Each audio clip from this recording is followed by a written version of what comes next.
పులి మేకపిల్ల కథ. ఒక మేకల మందలో బుజ్జి మేకపిల్ల ఒకటి ఉండేది. వయసులో చిన్నదైన తెలివితేటల్లో పెద్దవాళ్లకు ఏమాత్రం తీసిపోయేది కాదు.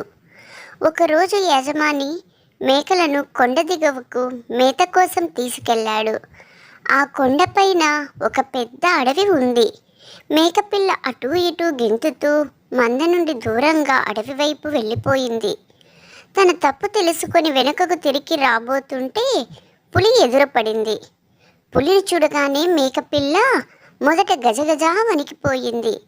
ఎలాగో అలాగ గుండె చిక్కుబట్టుకొని ధైర్యంగా పులి ముందుకు నిలబడింది.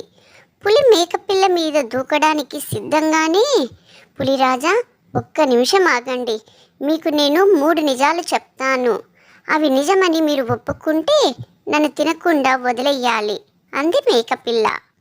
మేకపిల్ల మాటలు ఆసక్తి అనిపించడంతో సరే చెప్పు అంది పులి కుతూహలంగా.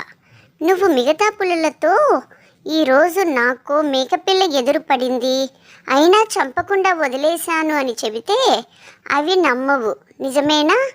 నిజమే అని తలూపుతుంది పులి. అలాగే నేను మా మేకలతో నన్ను ఒక పులి తినకుండా వదిలేసింది అని చెబితే అవి కూడా నమ్మవు, నిజమేనా అంది మేకపిల్ల. పులి అవునని తలూపింది. ఇక 3వ నిజం, చాలాసేపటి నుండి నేను నీ ముందు నిలబడి ఉన్నాను. నువ్వు నన్ను చంపకుండా నిలబడి మాట్లాడుతున్నావు. నువ్వు ఇంతకుముందు తిన్నావు కాబట్టి నీకు ఆకలి లేదు, నిజమే కదా అంది మేకపిల్ల. అంత చిన్నపిల్ల తన ముందు నిలబడి అంత ధైర్యంగా మాట్లాడడం చూసి పులికి ముచ్చటేసింది. నిజమే, నువ్వు చాలా తెలివైన దానివి, నిన్ను వదిలేస్తున్నాను పో అంది.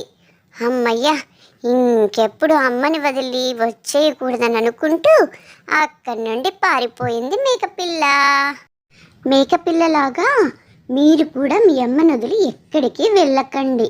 ఓకేనా? కథ ఎలా ఉందో మీరు కామెంట్లో షేర్ చేయండి. మరిన్ని కథల కోసం మన ఛానల్ని లైక్, షేర్ అండ్ సబ్స్క్రైబ్ చేసుకోండి.